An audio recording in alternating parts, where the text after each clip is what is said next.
Instalivros apresenta O Andar do Bêbado. Como o acaso determina nossas vidas. Leonard Milodnov. Não estamos preparados para lidar com o aleatório e por isso não percebemos o quanto o acaso interfere em nossas vidas. Num tom irreverente, citando exemplos e pesquisas presentes em todos os âmbitos da vida, do mercado financeiro aos esportes, de Hollywood à medicina, o autor apresenta de forma divertida e curiosa as ferramentas necessárias para identificar os indícios do acaso. Como resultado, nos ajuda a fazer escolhas mais acertadas e a conviver melhor com fatores que não podemos controlar. Prepare-se para colocar em xeque algumas certezas sobre o funcionamento do mundo e para perceber que muitas coisas são tão previsíveis quanto o próximo passo de um bêbado depois de uma noitada. Olhando pela lente da aleatoriedade. O maior desafio para entender o papel da aleatoriedade na vida é o fato de que muitas das consequências que seguem a esses princípios vão contra nossa intuição. Em qualquer série de eventos aleatórios, há uma grande probabilidade de que um acontecimento extraordinário seja seguido por um acontecimento mais corriqueiro. Muito do que nos acontece como êxito na carreira, nos investimentos e nas decisões pessoais, grandes ou pequenas, resulta tanto de fatores aleatórios quanto da habilidade, preparo e esforço. Geralmente subestimamos os efeitos da aleatoriedade. No mundo político, econômico ou empresarial, os eventos que acontecem ao acaso são mal interpretados como sucessos ou fracassos. O que é pior, as pessoas tendem a agir com base nesses padrões, como se eles representassem uma nova tendência. Quando examinamos feitos extraordinários nos esportes ou em qualquer outra área, devemos ter em mente que eventos extraordinários podem ocorrer sem causas extraordinárias. Eventos aleatórios, muitas vezes, se parecem com eventos não aleatórios, e ao interpretarmos as questões humanas, devemos ter cuidado para não confundir uns com os outros. As leis das verdades e das meias-verdades. A teoria da aleatoriedade é uma codificação do bom senso, mas também é uma área de sutilezas. Uma área em que grandes especialistas cometeram erros famosos e apostadores experientes acertaram de maneira aleatória. Se os detalhes que recebemos se ajustarem à imagem mental que temos de alguma coisa, então, quanto maior o número de detalhes numa situação, mais real ela parecerá, e, portanto, consideraremos que será mais provável. Na Roma antiga surgiu um conjunto de regras baseadas na probabilidade. Na lei romana, por exemplo, 2 meias provas constituíam uma prova plena. De acordo com a forma com que combinarmos probabilidades, 2 meias provas não chegam a produzir uma certeza absoluta e, além disso, jamais poderemos somar um número de provas parciais para gerar uma certeza, porque, para combinarmos probabilidade, não devemos somá-las e sim multiplicá-las. Na lei da combinação de probabilidades, se 2 eventos possíveis, A e B, forem independentes, a probabilidade de que A e B ocorram é igual ao produto, multiplicação, de suas probabilidades individuais. Mas existem situações nas quais as probabilidades devem ser somadas, e essa é outra lei. Acontece quando queremos saber a chance de ocorrer um entre 2 acontecimentos, diferente da situação anterior, na qual queríamos descobrir a chance de que os 2 acontecimentos ocorram. A lei é: se um evento pode ter diferentes resultados possíveis, A, B, C e assim por diante, a possibilidade de que A ou B ocorram é igual à soma das probabilidades individuais de A e B, e a soma das probabilidades de todos os resultados possíveis, A, B, C e assim por diante, é igual a 1, ou seja, 100%. Quando queremos descobrir a probabilidade de que 2 eventos independentes, A e B, ocorram, multiplicamos. Se quisermos descobrir a probabilidade de que um dentre 2 eventos não ocorra ao mesmo tempo, A ou B ocorra, somamos. Essas 3 leis formam boa parte da base da teoria da probabilidade. Quando aplicadas corretamente, podem nos ajudar a compreender o funcionamento da natureza e do mundo cotidiano. Nós as utilizamos o tempo todo ao tomarmos decisões no dia a dia, porém nem sempre as usamos corretamente. Encontrando um caminho em meio a um espaço de possibilidades. O termo espaço amostral se refere à ideia de que os possíveis resultados de um processo aleatório podem ser compreendidos como pontos num espaço. Nos casos simples, o espaço pode consistir em apenas uns poucos pontos, mas em situações mais complexas, podem se tratar de milhares de pontos, exatamente como o espaço em que vivemos. Na linguagem moderna, a regra de Cardano é expressa da seguinte maneira: suponha que um processo aleatório tenha muitos resultados igualmente prováveis, alguns favoráveis, ou seja, ganhar, outros desfavoráveis, perder. A probabilidade de obtermos um resultado favorável é igual à proporção entre os resultados favoráveis e o total de resultados. O conjunto de todos os resultados possíveis é chamado espaço amostral. Por exemplo, se um dado pode cair em cada um de seus 6 lados, esses 6 resultados formam o espaço amostral, e se apostarmos em 2 deles, nossa chance de ganhar será de 2/6. Rastreando os caminhos do sucesso. A Revolução Científica foi uma revolta contra o modo de pensar dominante na época em que a Europa surgiu da Idade Média. Uma era na qual as crenças a respeito do funcionamento do mundo não eram examinadas com muitos critérios. Os mercadores de uma cidade roubavam as roupas de homens enforcados porque acreditavam que isso aumentaria suas vendas de cerveja. Um mercador chegava a acreditar que fazer suas necessidades no banheiro errado lhe traria azar. Atualmente, algumas pessoas ainda acreditam em superstições. Os contemporâneos de Cardano, quando, por exemplo, ganhavam nos dados, em vez de analisarem a experiência sistematicamente, rezavam uma prece de agradecimento ou se recusavam a lavar suas meias da sorte. O próprio Cardano acreditava que sequências de derrotas ocorriam porque a sorte estava adversa, e que uma das maneiras de melhorar os resultados seria jogar os dados com bastante força. O número de maneiras pelas quais um resultado pode ocorrer é fundamental para determinar sua probabilidade. A questão fundamental é como calcular o número de maneiras pelas quais algo pode ocorrer. Ao longo da história, o estudo da aleatoriedade foi muitas vezes auxiliado por um acontecimento também aleatório. O trabalho de Pascal representa um desses casos, pois foi o abandono dos estudos que o levou ao estudo do acaso. As conflitantes leis dos grandes e pequenos números. Segundo a lei de Benford, os 9 algarismos não aparecem com a mesma frequência. Na verdade, o número 1 deve ser o primeiro algarismo nos dados, em cerca de 30% das vezes. O algarismo 2, em cerca de 18%. E assim por diante até o algarismo 9, que só aparece na primeira posição em cerca de 5% das vezes. Uma lei semelhante, ainda que menos pronunciada, se aplica aos últimos algarismos. Muitos tipos de dados obedecem à lei de Benford, especialmente dados financeiros. Na verdade, a lei parece ter sido feita para examinar grandes quantidades de dados financeiros em busca de fraudes. Em 1896, o filósofo americano Charles Sanders Peirce escreveu que uma amostra seria aleatória se coletada a partir de um pressuposto ou método que, sendo aplicado muitas e muitas vezes indefinidamente, faça com que, a longo prazo, o sorteio de qualquer conjunto de números ocorra com frequência igual à de qualquer outro conjunto de mesmo tamanho. Isso é conhecido como probabilidade determinística. A principal alternativa a ela é conhecida como a probabilidade subjetiva. Na probabilidade determinística, julgamos uma amostra pelo modo como ela se apresenta. Já na probabilidade subjetiva, julgamos uma amostra pelo modo como é produzida. De acordo com a probabilidade subjetiva, um número ou conjunto de números é considerado aleatório se não soubermos ou não pudermos prever que resultados serão gerados pelo processo. O Teorema de Bernoulli trata de como os resultados refletem as probabilidades subjacentes, que não estão claras, quando fazemos um grande número de observações. A lei dos pequenos números não se trata realmente de uma lei. É um nome sarcástico para descrever a tentativa de aplicarmos a lei dos grandes números quando os números não são grandes. A medição e a lei dos erros. Se aceitarmos que é possível de alguma forma definir a qualidade de um trabalho, devemos ainda assim reconhecer que a nota não é uma descrição do grau de qualidade, e sim uma medição dessa qualidade. E uma das mais importantes maneiras pelas quais a aleatoriedade nos afeta é por meio de sua influência nas medições. As demandas geradas pela astronomia e pela física experimental fizeram com que boa parte do trabalho dos matemáticos no fim do século XVIII e início do XIX consistissem em compreender e quantificar os erros aleatórios.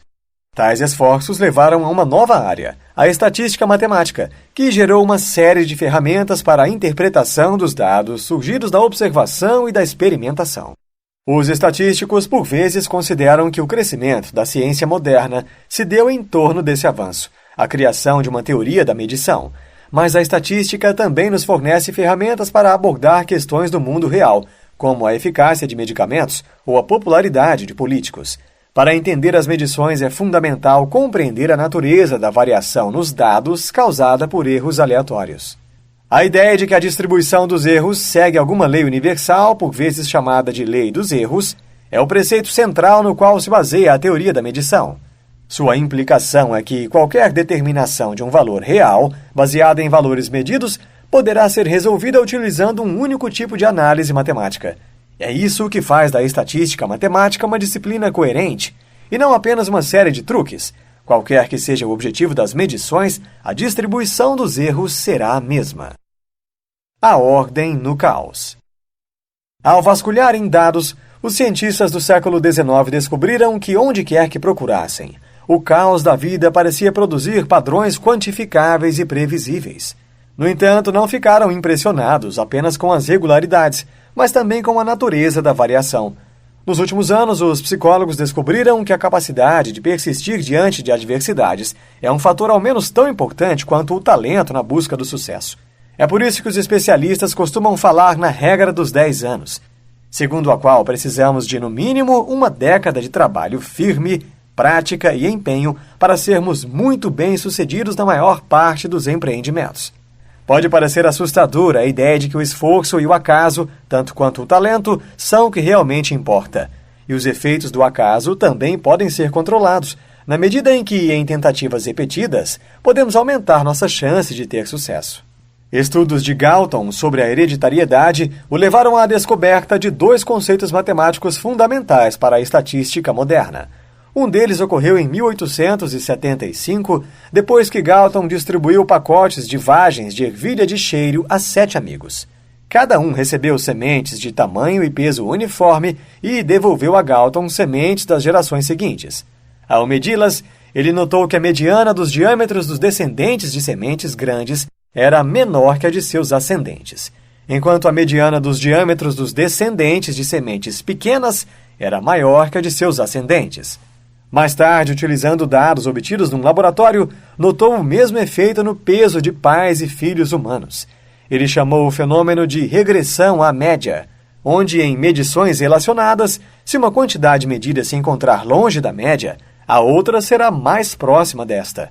Galton viu que qualquer processo que não apresentasse a regressão à média iria acabar fora de controle. Por exemplo, suponha que os filhos de pais altos tivessem, em média, a mesma altura dos pais. Como as alturas variam, alguns filhos seriam mais altos. Agora, imagine a geração seguinte e suponha que os filhos dos filhos mais altos, netos da geração original, também fossem, em média, tão altos quanto os pais.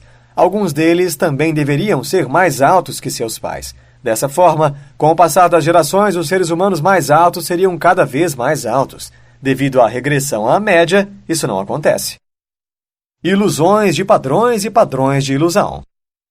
Os cientistas tentaram se proteger contra a identificação de falsos padrões, desenvolvendo métodos de análise estatística para decidir se um conjunto de observações fornece bom apoio para uma hipótese ou se, ao contrário, o aparente apoio provavelmente se deve ao acaso. Essa é a função do teste de significância. É um procedimento para calcular a probabilidade de observarmos se a hipótese que está sendo testada é verdadeira. Se a probabilidade for baixa, rejeitamos a hipótese. Se for alta, podemos aceitá-la. Nos testes de significância, dizemos que o nível de significância da nossa rejeição é de 3%, o que significa que existe uma probabilidade de, no máximo, 3% de que os dados tenham nos iludido em função do acaso.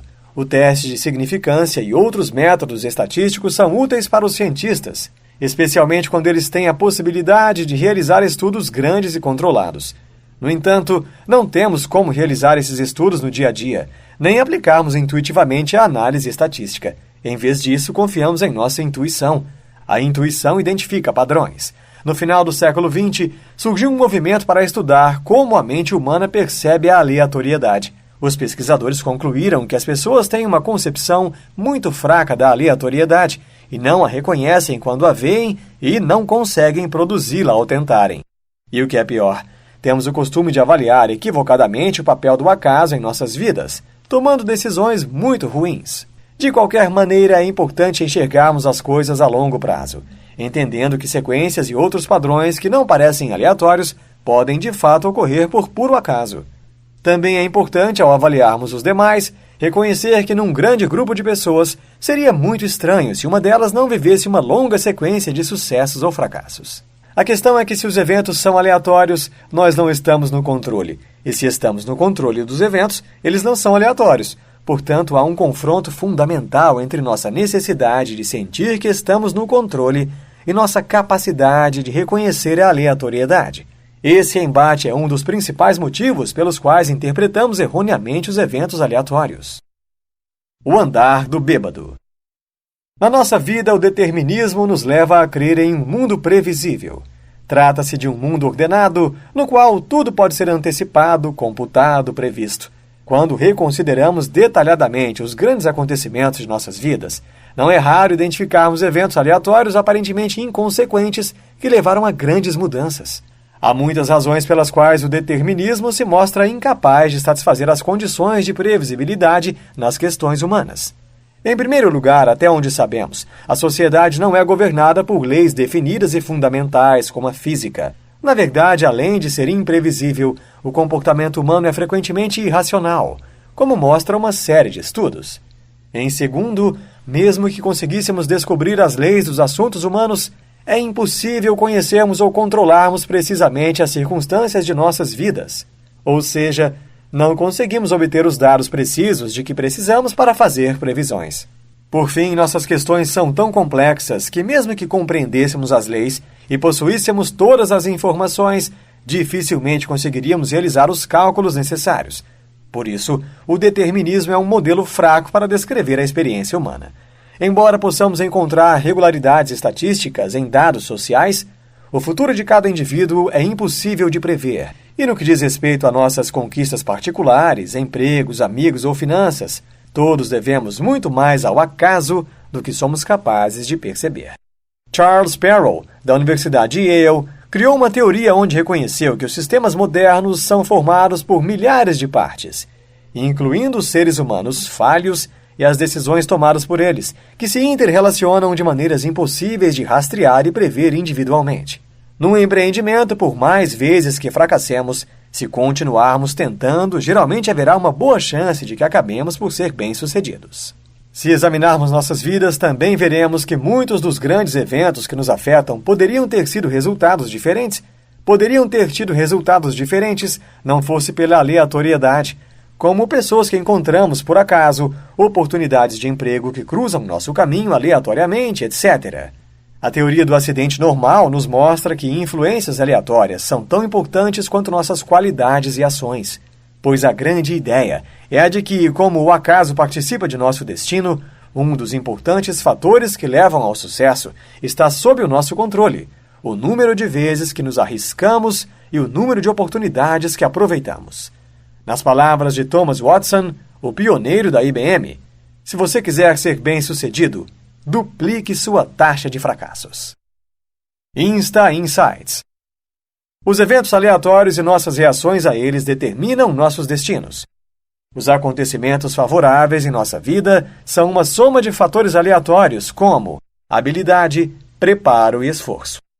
A maioria das pessoas acredita em um mundo previsível, mas muitas vezes são eventos aleatórios que mudam o rumo de nossas vidas. Quanto maior o número de tentativas, maiores são as chances de obter sucesso. Neste livro, você aprendeu que o autor apresentou os conceitos básicos da aleatoriedade e como os utilizamos no dia a dia. Mostrou como esses efeitos aleatórios passam despercebidos na nossa interpretação, em nossas expectativas e em nossas decisões. O autor mostra que, quando entendemos como funciona a teoria, podemos alterar o modo como percebemos os acontecimentos ao nosso redor e melhorar nossa capacidade de tomar decisões. O livro mostra que muitos eventos que ocorreram em nossas vidas poderiam ter tido resultados muito diferentes se não tivéssemos encontrado com pessoas aleatórias ou por uma oportunidade de emprego que cruzou nosso caminho aleatoriamente. Inevitavelmente, nem sempre nossos planos darão certo, mas se continuarmos tentando, há uma boa chance de sermos bem-sucedidos. Gostou e quer aprender mais? O Insta Livros recomenda a leitura de Muito Além da Sorte, Clayton M. Christensen.